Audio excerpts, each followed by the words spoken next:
Hello everyone. ఈ కార్తీక మాసం మాకైతే ఎంతో ఎంతో సంతోషాన్ని ఇచ్చిందండి. ఎందుకు అంటే మా గిద్దలూరు చరిత్రలోనే ఈ కార్తీక మాసం అనేది ఒక గోల్డెన్ డేస్ కిందికి లెక్క అన్నమాట.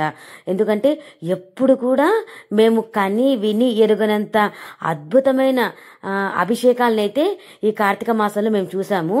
శ్రీ వెంకటేశ్వర స్వామికి ఇంకా మహాశివునికి ఎంతో గొప్పగా ఈ అభిషేకాలైతే చేశారండి. కొన్ని కోట్లు ఖర్చు పెట్టినా మనము అసలుకి చూడలేము. అలాంటి అభిషేకాలనైతే మేమైతే ఎంతో ఫ్రీగా అసలుకి రూపాయి ఖర్చు పెట్టకుండా ఎంతో బాగా చూసాము. ఆ వీడియో విశేషాలు పంచుకుంటాను ఈరోజు. సో ముందు రోజు అయితే మేమైతే స్టేజీ దగ్గరికి వెళ్ళిపోయాము. మా ఇంటికి చాలా దగ్గర అనమాట ఆ స్టేడియము. సో అక్కడికైతే వెళ్ళిపోయి ఎలా జరుగుతున్నాయి ఏంటి అనేది ఊక సరదాగా అయితే చూసేసాము. మా ఇంటికి స్టేజీ దగ్గరే అనమాట. సో చూద్దాం కదా అని సరదాగా అలా నడుచుకుంటూ వెళ్లి చూసొచ్చాను. ఇంకా మరుసటి రోజు వచ్చేసి ఇంకా స్వామివారికి అభిషేకం కోసమని గంగాజలాన్ని అయితే తీసుకుని వెళ్ళాలి కదా. సో మా ఊర్లో గంగాజలాన్ని అయితే ఆంజనేయ స్వామి గుడిలో అయితే ఇలా అందరూ ముత్తైదులందరూ కలశాలల్లో ప్రిపేర్ చేసుకొని గంగాజలాన్ని అమ్మవారి దగ్గర ఉంచి పూజ చేసేసి ఇంకా గంగాజలాన్ని అయితే తీసుకెళ్తున్నారు. ఇంకా చూడండి, ఆడవాళ్ళు అయితే ఎర్రచీరలు కట్టుకొని ఎంత చక్కగా రెడీ అయ్యి వస్తున్నారు. అనుకోకుండా మా ఫ్రెండ్ అక్క కూడా కనిపించింది. సో అక్క అయితే అక్కడ గంగాజలం తీసుకెళ్లే దగ్గర ఒక స్పెషల్ అన్నమాట. సో అదేంటి అనేది మధ్యలో చెప్తాను. ఇంకా బయటకు వచ్చేసాం మేము. చక్కగా కోలాన్ని అయితే వేస్తున్నారు. అసలు చూడండి, ఆడవాళ్ళందరూ ఎంత హుషారుగా అయితే కోలన్న వేస్తున్నారు. చిన్న పెద్ద అనే తేడా లేకుండా ఎంత బాగా వేస్తున్నారు కదా. ఇంకా కోలన్నంతా అయిపోయిన తర్వాత మేమైతే ఇంకా బయలుదేరిపోయాము.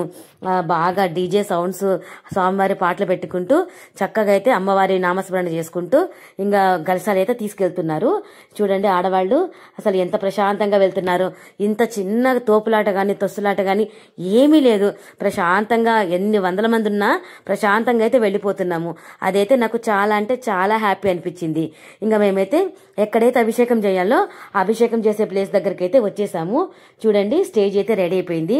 ఆ ముందు రోజు అయితే కడుతున్నారు కదా, ఇప్పుడైతే పూర్తిగా రెడీ అయిపోయి పట్టలు కూడా వేసి పెట్టేశారు. ఇంకా గంగాజలాన్ని అంతా తీసుకుపోయి అక్కడైతే డ్రమ్ములు ఉంటాయి, ఆ డ్రమ్ములలో వేసేస్తున్నారనమాట.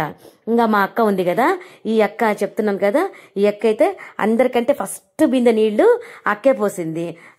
అసలుకి ఎంత హడావిడిగా ఉరుకుంటూ మరి అక్క అయితే వెళ్ళి ఫస్ట్ బిందె నీళ్లు మా తులసక్కే పోసింది. సో అక్క అయితే ఎంత హ్యాపీ ఫీల్ అవుతుందో. ఇక్కడ వచ్చేసి అభిషేకానికి సంబంధించిన పెద్ద పెద్ద బిందెలు అయితే తీసుకొని వచ్చారు. ఎందుకు ఇన్ని బిందెలు అవసరమా అనుకున్నాను, కానీ రాత్రి అభిషేకం చూసిన తర్వాత గానీ నాకు అర్థం అవ్వలేదు. ఇంకా తర్వాత స్వామివారికి పంచామృతాలతో, తర్వాత చాలా రకాల పండ్లతో, చాలా రకాల పూలతో అభిషేకం అయితే చేస్తారు కదా. సో దానికోసం అయితే ఆడవాళ్ళందరూ కూర్చొని స్వచ్ఛందంగా సేవ చేస్తున్నారు.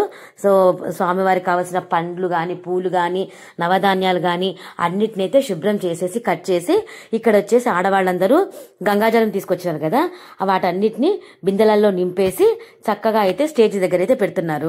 ఎందుకంటే అప్పటికప్పుడు హడావిడి లేకుండా మొత్తం అయితే ఇప్పుడే నీట్ గా సెట్ చేసి పెడుతున్నారు. ఇంకా ఆ రోజు సాయంత్రం అయితే అంగరంగ వైభవంగా వెంకటేశ్వర స్వామి గారికి అయితే ఇంకా అభిషేకం అయితే చేస్తున్నారండి. అసలు మనము మన జన్మలో చూడలేమండి అంత అద్భుతమైన అభిషేకము. సో మేమైతే నిజంగా ఎప్పుడు ఇంత దగ్గరగా మేమైతే అభిషేకం చూడలేదు. అసలుకి గంట సేపు, పూర్తిగా ఒక గంట సేపు పంచ రంగులలో, పంచ ద్రవ్యాలతో, పంచ ఫలాలతో అసలుకి ఎన్ని రకాల పూలు వాడారంటే అన్ని రకాల పూలు అన్నమాట. సో గంట సేపు నాన్ స్టాప్ గా అభిషేకము, వేద మంత్రాల మధ్యలో ఈ అభిషేకాన్ని అయితే చూసేసరికి మా జన్మ ఇంకా ధన్యమైంది కదరా దేవుడా అనిపించింది. అంత అద్భుతంగా అయితే స్వామివారి అభిషేకం అయితే చేశారు. అసలుకి జనాలు ఎట్లా వచ్చారంటే ఇంకా మామూలుగా పట్టలేదండి. ఎక్కడెక్కడి మారుమూల పల్లెల నుంచి కూడా ఈ అభిషేకం చూడడానికి జనాలైతే చాలా ఎక్కువ మంది వచ్చారు. ఫైనల్ గా అయితే అభిషేకం అయితే చాలా బాగా జరిగింది. స్వామివారిని అయితే చక్కగా అలంకరించి స్వామివారికి అయితే ధూపం ఇస్తున్నారండి. ఇంకా మా అందరి జన్మ ధన్యమైపోయింది రా దేవుడా అభిషేకం చూసిన తర్వాత అని అనుకున్నారు. ప్రతి ఒక్కళ్ళ నోట్లోంచి అదే మాట. అంత అద్భుతంగా అయితే వెంకటేశ్వర స్వామి వారికి అయితే అభిషేకం చేశారు. ఇంకా అభిషేకం అంతా అయిపోయిన తర్వాత ఇంకా ప్రశాంతంగా కోటి దీపోత్సవం కార్యక్రమం కూడా ఉంది కదా. సో ఆ కార్యక్రమంలో అయితే పాల్గొని దీపాలు అయితే వెలిగించి ప్రశాంతంగా కొంచెం ప్రసాదం అయితే తీసేసుకొని ఇంకా ఇంటికైతే ఆ దేవుణ్ణి తలుచుకుంటూ ఇంటికైతే బయలుదేరి వచ్చేసాము. సో ఇదేనండి ఇవాళ వీడియో నచ్చితే లైక్ చేయండి. Thank you.